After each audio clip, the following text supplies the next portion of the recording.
The transition from a god of the skies to a piece of driftwood happens with a terrifying, mechanical finality. Pilot officer Jack Miller, the war ended, and began, at 1442 on a sweltering August afternoon in 1940.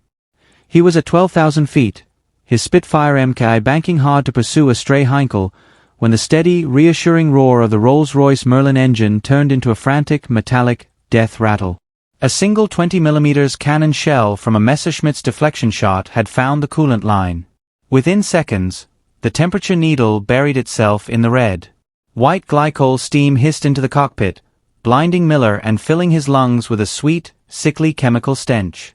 He knew the math. He was mid-channel, the blue grave, between Dover and Calais.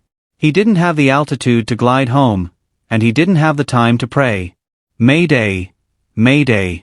Blue 3 going down, he grunted into the radio, but the set was dead, killed by the same shrapnel that had gutted his engine. The cockpit, once his sanctuary, was now a furnace. Miller fought the canopy release. The slipstream screamed past as the heavy glass slid back, and for a moment, the silence was more frightening than the combat noise. The Merlin had seized.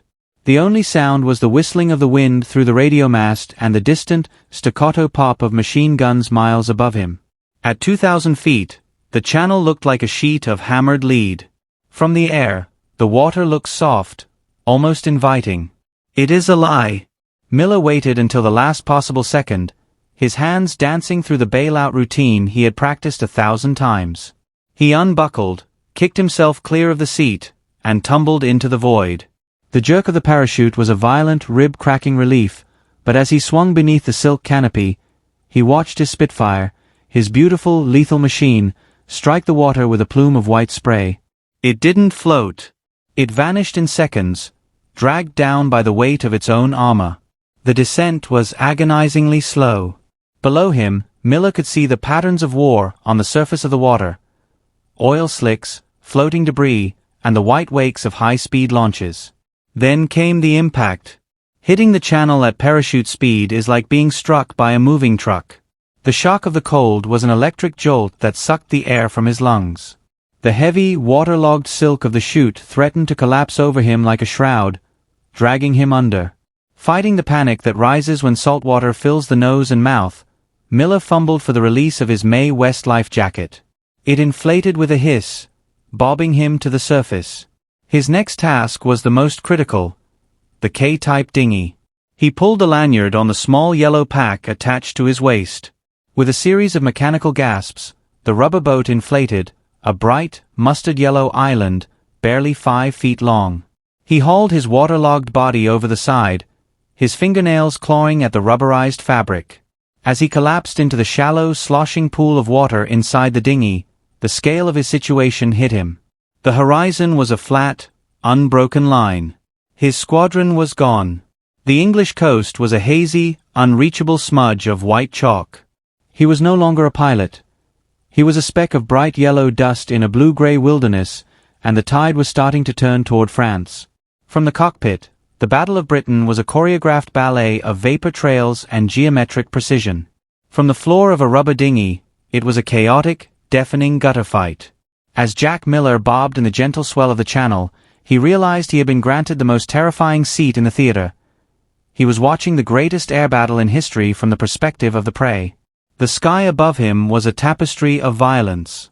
At 15,000 feet, the contrails formed a white, tangled web against the brilliant blue, marking the paths of swirling dogfights.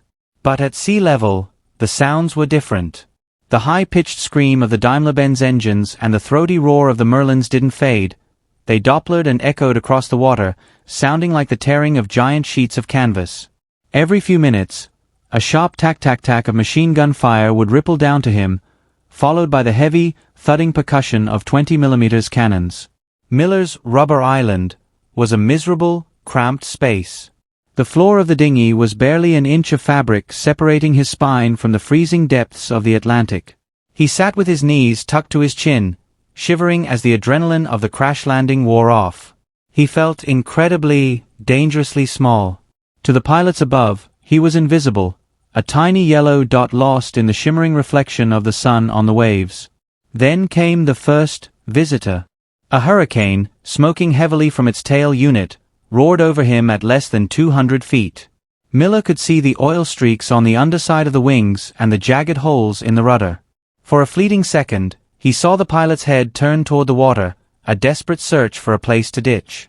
The plane skipped once on a wave 300 yards away, cartwheeled in a spray of white water and splintered wood, and was gone. There was no parachute.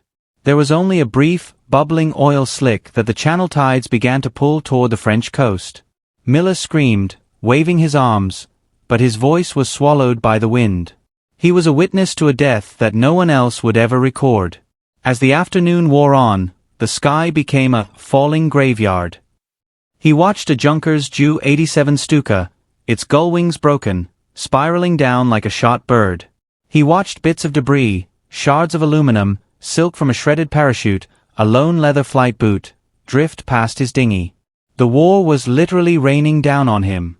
The psychological shift was profound. An hour ago, he had been a hunter, part of a high-tech collective. Now, he was a biological specimen clinging to a toy. He realized that the front line wasn't a line at all. It was a vertical column of space, and he was at the very bottom of the food chain. He began to count the splashes, the vertical geysers of water that marked where $1 million machine and a human life had just ended. By the time the sun began to dip toward the horizon, painting the water in hues of bruised purple and gold, Miller had counted 14. The most haunting part was the indifference of the sea. Between the explosions and the roaring engines, the channel remained rhythmic and steady. The waves slapped against the side of his dinghy with a mocking, repetitive sound. As the light faded, the dogfights moved inland, chasing the retreating bombers toward London, leaving Miller in a sudden, ringing silence. He was alone, wet, and drifting into the most dangerous part of his journey, the night of fire. As the sun slipped below the horizon, the English Channel transformed from a battlefield into a void. For Jack Miller, the onset of darkness was a visceral weight. In a rubber dinghy, you don't just see the night, you feel it. The temperature plummeted, and the water, previously a light dappled blue, became a churning, ink-black abyss. But the night of fire was just beginning. While the daylight belonged to the fighters, the night belonged to the bombers. From his low vantage point, Miller saw the horizon ignite. To the north, the chain-home radar towers on the British coast flickered with the distant, silent flashes of anti-aircraft fire, looking like heat lightning. To the south, the French coast glowed with the orange fires of Allied intruder raids hitting German airfields. Miller was trapped in the no-man's water, between two burning continents. Then the sound returned, a low, rhythmic thrumming that vibrated through the floor of the dinghy and into Miller's very bones. It was the synchronized beat of hundreds of Junkers and Heinkel engines. The Luftwaffe was heading for London. From his position on the water, the bombers were invisible silhouettes, but their presence was marked by the occasional marker flare. These magnesium stars drifted down on parachutes, casting a hellish, flickering green light over the waves. In that sickly luminescence, the white caps of the waves looked like rows of teeth, and Miller's yellow dinghy stood out like a target. It was during one of these periods of eerie green light that Miller heard it, a human voice. It wasn't a shout, it was a thin, reedy wail that carried over the slapping of the waves. Help! Hilf! The voice was high-pitched, distorted by cold and terror. Miller paddled frantically with his hands, the freezing salt water numbing his wrists. 50 yards away, he saw a dark shape bobbing in the water. It wasn't a dinghy, it was a man in a life jacket, his arms thrashing weakly. As Miller drifted closer, a flare ignited directly overhead, illuminating the scene with blinding clarity. The man was a German airman, his face a mask of blood from a head wound, his eyes wide with the 1,000-yard stare of the drowned. For a split second, the two enemies locked eyes, the British pilot in his rubber island and the German navigator dying in the deep. Miller reached out an arm, but the tide was a cruel engine. The German was caught in a different current, pulled toward the open sea. Miller watched as the man's strength gave out, his head slipping beneath the black surface without a splash. The night of fire had claimed another soul, and Miller was left with a haunting realization. Out here, the channel didn't care about uniforms. The night became a kaleidoscope of terror. A stray bomber, under fire from a night fighter, jettisoned its load a mile away. The underwater concussion of the 500-pound bombs felt like a physical kick to Miller's chest, nearly flipping the light dinghy. The sky was stitched with tracer fire, red, green, and white ribbons of light that looked like festive streamers but carried death. Miller began to hallucinate from the cold. He thought he saw the white cliffs of Dover rising from the water, only to realize they were just massive, foam-topped swells. He talked to himself to stay conscious, reciting the names of his squadron mates, his childhood address, the specifications of the Merlin engine.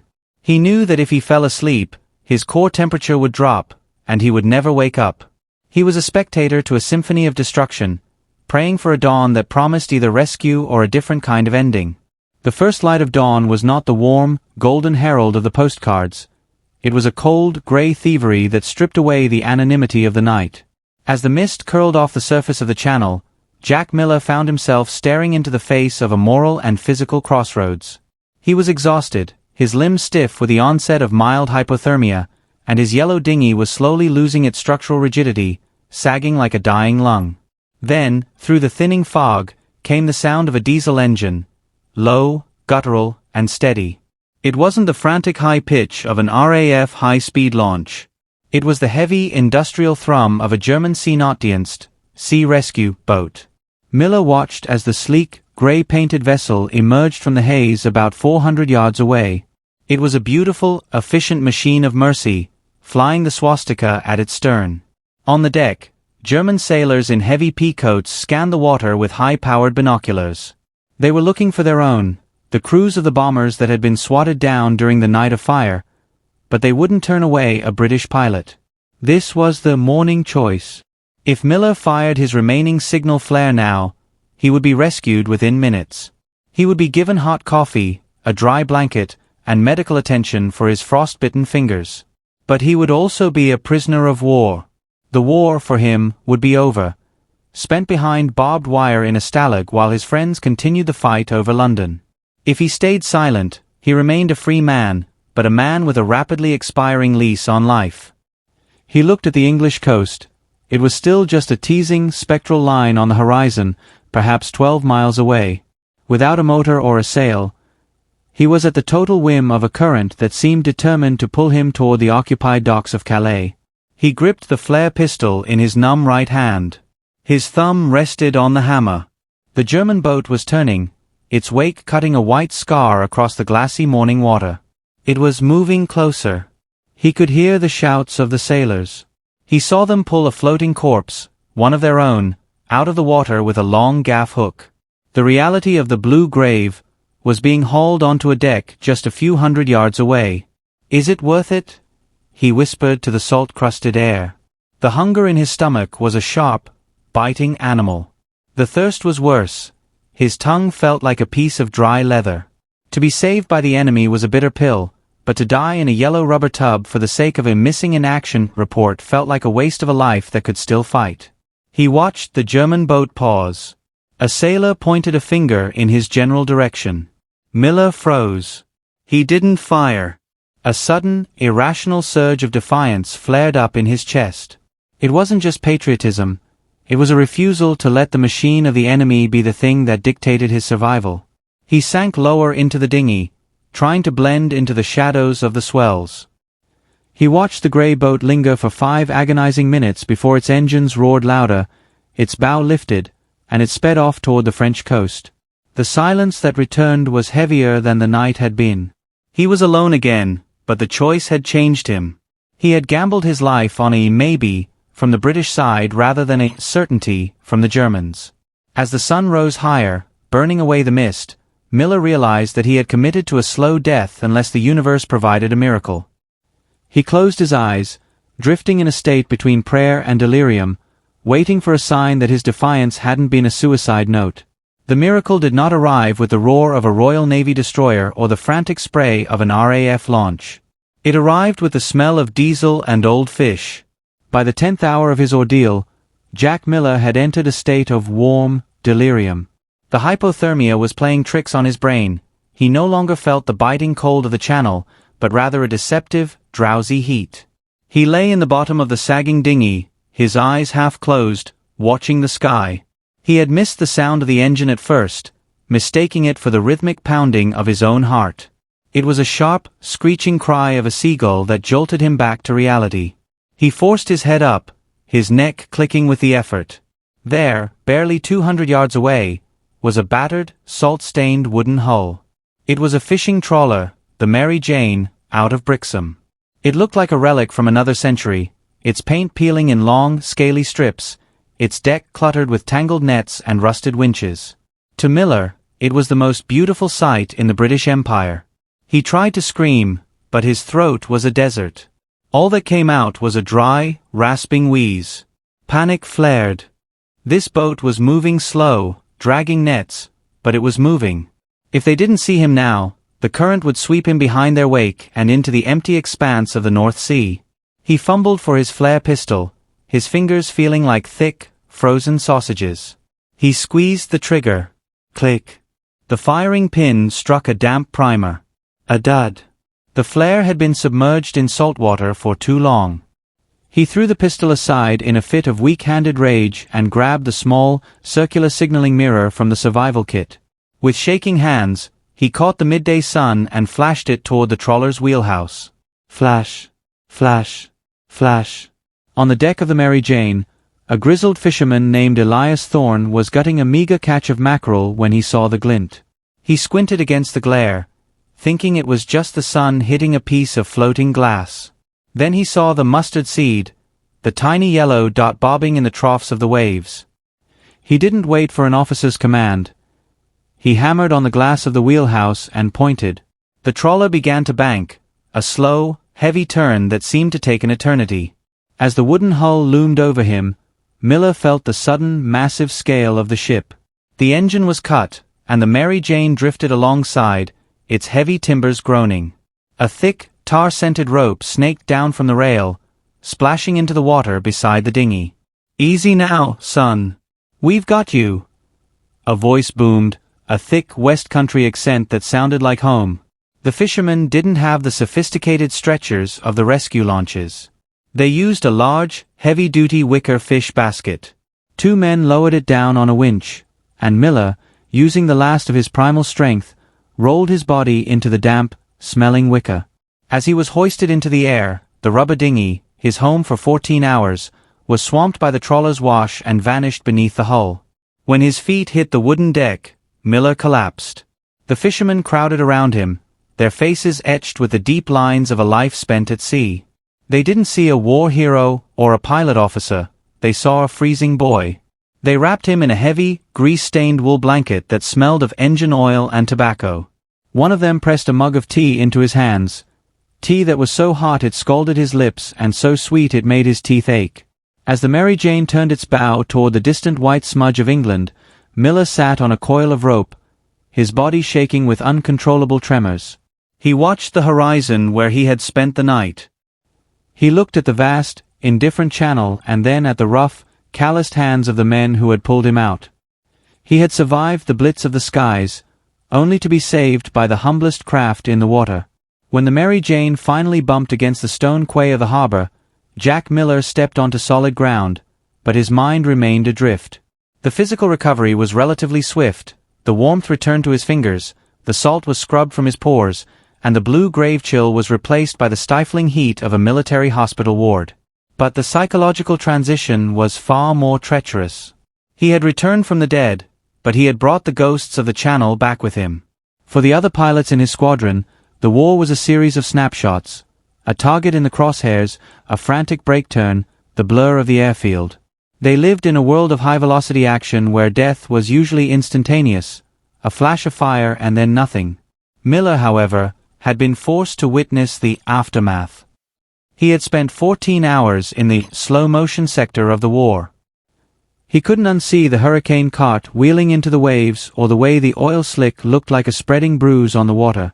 He had seen the war not as a grand aerial duel, but as a relentless machine that processed young men into debris.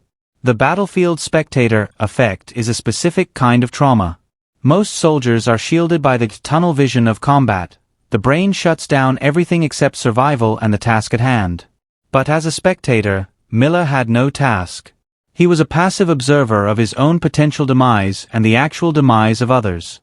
He suffered from a profound sense of survivor's guilt that was exacerbated by his mourning choice.